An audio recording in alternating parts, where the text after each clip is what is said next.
دوسرا میرا بیٹا UK گیا ہوا ہے، وہ بھائی کا بیٹا ہی پیپرز میں شو ہو رہا ہے نا، وہ میرا تو نہیں شو ہو رہا. اور میری جو بیٹی ہے یہ ریئل بردر کی کزن شو ہو رہی ہے. تو ہم کیوں نہ ایسا کریں کہ ان دونوں کا پیپر میرج کر لیں. تو واقعی میرے پاؤں تلے سے زمین نکل گئی. اور ایک دفعہ میں کام گیا کہ یہ کیسے یہ بات کر رہے ہیں، مطلب یہ کہ دونوں بہن بھائی ہیں اور کہتے ہیں کہ پیپر میرج کرا دیتے ہیں تاکہ یہ بھی پرماننٹ سیٹل ہو جائے جا کے وہاں پہ. آبویسلی مجھے بڑا دکھ ہوا. میں انہیں خود بھی پانی پیا اور ان کو بھی دیا، اور پھر میں انہیں ایک علیحدہ روم میں لے کے چلا گیا. تو میں نے کہا کہ جناب میری ایک بات سن لیں. آپ جانتے ہیں کہ UK میں جب سیٹلمنٹ کا کیس اپلائی ہوتا ہے تو وہاں پر صرف نکاح نامہ ہی نہیں پیش کیا جاتا بلکہ شادی کے فوٹوگراف بھی ہوتے ہیں جس میں دلہا دلہن کو آپس میں بیٹھے ہوئے دکھایا جاتا ہے، اور ان کا گھومنے پھرنے کا بھی وہ فوٹوگراف وہ دکھائے جاتے ہیں، وہ بھیج دیے جاتے ہیں ایمبیسی کو. تو وٹنس اور گروپ فوٹوز اور یہ سارا کچھ ہوتا ہے. تو یہ کیسے ہوگا؟ ان کا نہیں، ہم کر لیں گے. آبویسلی مجھے پھر بھی دکھ ہوا کہ یہ بندے کو ابھی بھی احساس نہیں ہو رہا.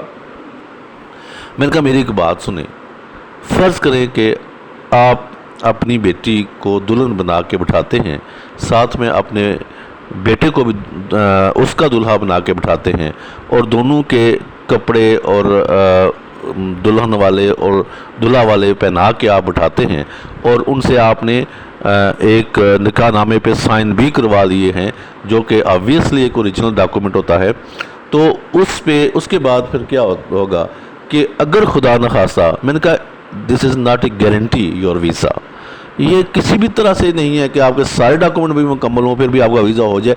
کہیں نہ کہیں کوئی نہ کوئی معاملات اگر اللہ تعالیٰ کی طرف سے نہ ہونے ہوئے یا رزق اس کا نہ لکھا ہوا ہوگا آپ کی بیٹی کا تو وہ نہیں جائے گی. ٹھیک ہے، لیکن کیا ہوگا کہ ساری زندگی کے لیے ان کے ذہنوں میں گھٹن ضرور رہے گی. اگر آپ اس کیس میں سکسیسفل بھی ہو جاتے ہیں تب بھی ان کے ذہنوں میں گھٹن رہے گی کہ پیرنٹس نے یہ کام کیا تھا کہ ہم دونوں کو دلہا اور دلہن بنا کے بٹھایا تھا اور بہن بھائی کو بٹھایا تھا، اور دونوں ایک دوسرے کو فیس نہیں کر سکیں گے، دونوں ایک دوسرے سے آنکھیں نہیں ملا سکیں گے. اس کے بعد بھی کچھ اس سے بڑھ کر بھی واقعات ہیں جو آبویسلی میں اس سٹوری سے علیحدہ سیپریٹلی وہ UK میں ہوا تھا ہیتھرو ایئرپورٹ پہ. تو وہ اس وقت میں وہاں UK میں تھا. تو وہ جو واقعہ تھا، میرا ایک دوست وہاں پہ طارق نام کا وہاں کام کرتا تھا ہیتھرو پہ، تو اس نے مجھے بتایا تھا کہ اس طرح کا ایک واقعہ ایئرپورٹ پہ ہوا ہے جس کا یہاں پہ ذکر میں کر ہی نہیں سکتا بلکہ مجھے کسی صورت نہیں کرنا چاہیے. تو خیر ہم واپس آتے ہیں اپنی فرسٹ سٹوری کی طرف. تو جب میں نے انہیں صحیح طرح سے سمجھایا، میں نے کہ اگر آپ کی بیٹی کا رزق وہاں نہ لکھا ہوا یہ کبھی نہیں جا سکے گا، جو مرضی کر لے یہ نہیں جا سکے گی، لیکن اگر اس نے جانا ہوا تو یہ چلی جائے گی، جو کوئی بندہ اس کو روک نہیں سکے گا. جب میں نے تھوڑا سا اسے اخلاقی دباؤ ڈالا تو وہ مان گیا. مجھے فخر ہے اس شخص پہ، اور میں خوش ہوں کہ اس نے میری بات مان لی اور اللہ تعالیٰ اسے اس کا اجر دے.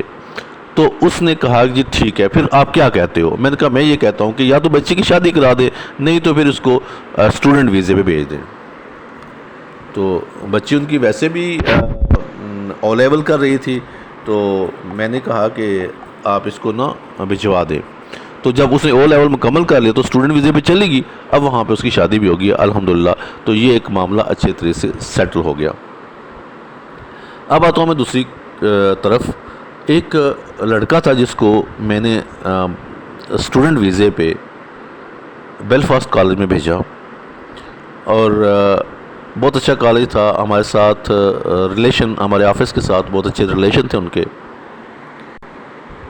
تو قدرتی طور پر ایسا ہوا کہ جو بھی میں نے اسٹوڈنٹ وہاں بھیجے وہ وہاں پہ نہیں رہے. کوئی برمنگھم چلا گیا، کوئی لنڈن چلا گیا، کوئی آئرلینڈ چلا گیا.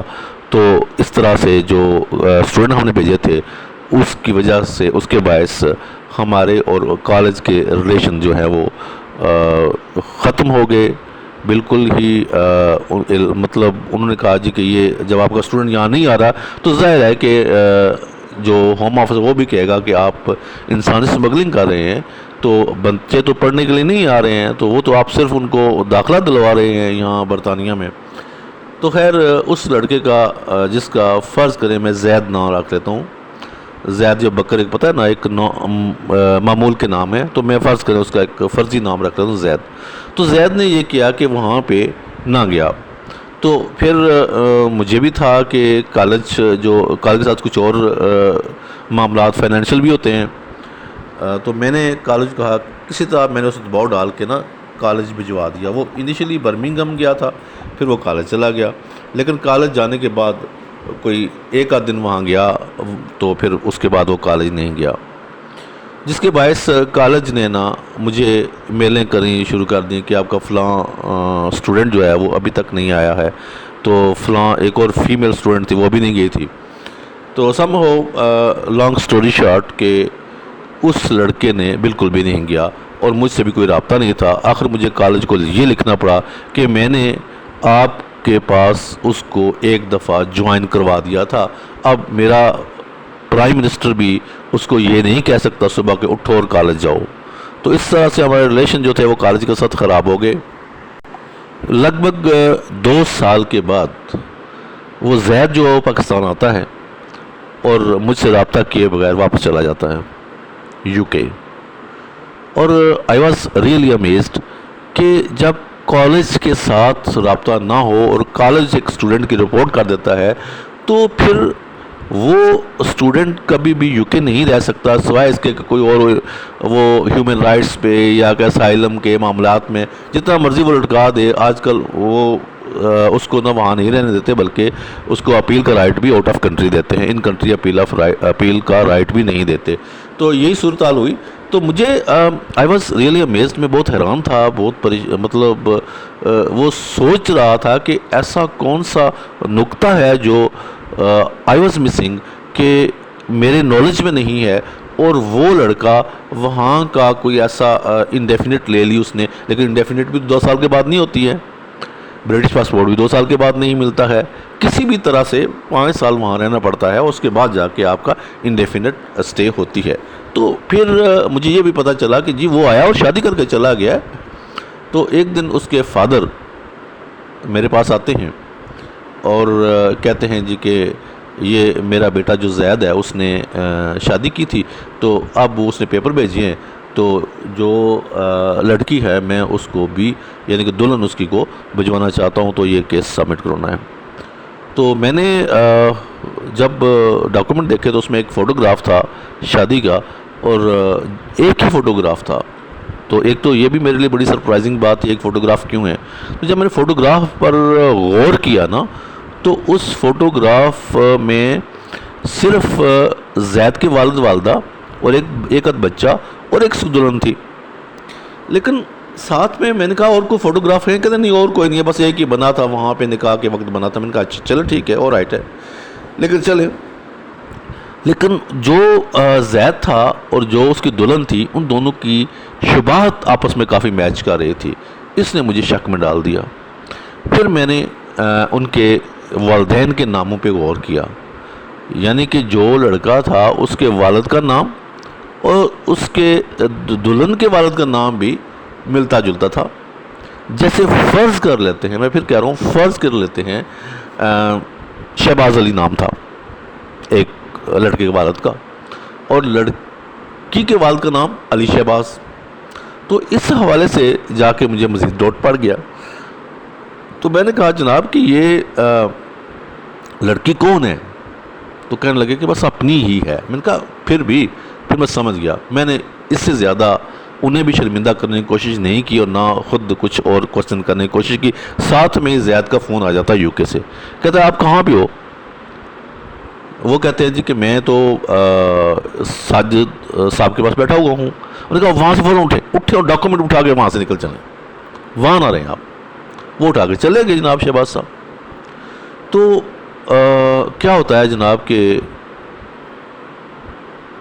وہاں میں نے سکین کر لیا تھا اس لڑکے کا برٹش پاسپورٹ، اور وہ کر ہی نہیں سکتا تھا برٹش پاسپورٹ حاصل ہی 2 سال میں کون سا برٹش پاسپورٹ حاصل ہوتا ہے؟ کسی بھی کوئی ایسا رولز ریگولیشن کوئی ایسا کرائٹیریا نہیں ہے کہ جس کے تحت 2 سال میں سوائے اس کے کہ شاید پروبیبلی میں کہہ رہا ہوں، یہ مجھے آئی ایم ناٹ گارنٹیڈ، لیکن میں بھی آپ اگر وہاں پہ انویسٹمنٹ کرتے ہیں تو شاید آپ کو ارلی بن جاتا ہے، لیکن وہ بھی آئی ایم ناٹ شیور۔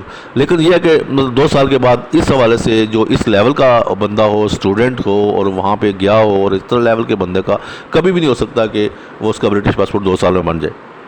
خیر میں نے وہ جو سکین کیا تھا پاسپورٹ مین وائل، تو اس میں یہ تھا کہ مجھے اس پاسپورٹ پہ ڈاؤٹ ہوا، اس پہ پاکستان ایمبیسی جو لنڈن میں ہے نائٹس برج میں، وہاں سے اس کا ویزا بھی لگا ہوا تھا۔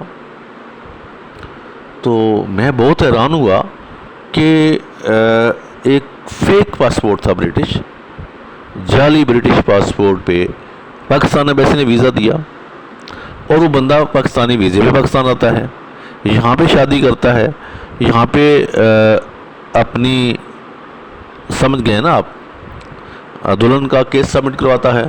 میں لفظ نہیں ادا کر سکتا، مجھے بہت دکھ ہوتا ہے یہ لفظ ادا کو، تو ایسا لگتا ہے کہ میرے ایمان پر چوٹ پڑ رہی ہے۔ تو جناب وہ دلہن کا کیس سبمٹ کراتا ہے، ایمبیسی بھی برٹش پاسپورٹ کی ویریفیکیشن نہیں لیتی ہے، اور اس کو دلہن کو ویزا جاری کر دیتی، یعنی کہ فیک برٹش پاسپورٹ کے اوپر پاکستانی اوریجنل ویزا ہوتا ہے، وہ بندہ پاکستان آتا ہے، ایمبیسی کا نقطہ نظر یا فوکس جو ہوتا ہے وہ زیادہ تر اس پہ ہوتا ہے کہ ہاں جی بندہ کام کر رہا ہے، اس کی پے سلپس پوری ہیں، تھریش ہولڈ انکم جو ہے وہ جو منیمم انکم ہے 18,600 پاؤنڈ وہ پوری ہے یا نہیں ہے، وہ اور اس کا یہ دیکھ کے، اور وہ نہیں دیکھتے کہ اس نے برٹش پاسپورٹ کیسے حاصل کیا تھا یا برٹش پاسپورٹ اوریجنل ہے یا نہیں ہے، تو اس کو دیکھے بغیر اس لڑکی کا سیٹلمنٹ کا ویزا بھی ہو جاتا ہے۔ تو اس طرح کے واقعات ہیں جنہیں دیکھ کے کئی دفعہ روح کانپ جاتی ہے اور پاؤں کے تلے سے زمین نکل جاتی ہے۔ خدا کے لیے ایمان کا سودا مت کیا کیجئے۔ اس طرح جب آپ ایمان کا سودا کرتے ہیں تو دنیا میں تو شاید آپ کو تھوڑا بہت فائدہ ہو ہی جائے گا، لیکن آخرت میں آپ کو بالکل کچھ نہیں ملے گا۔ انا للہ و انا الیہ راجعون۔ ساجد محمود طاہر۔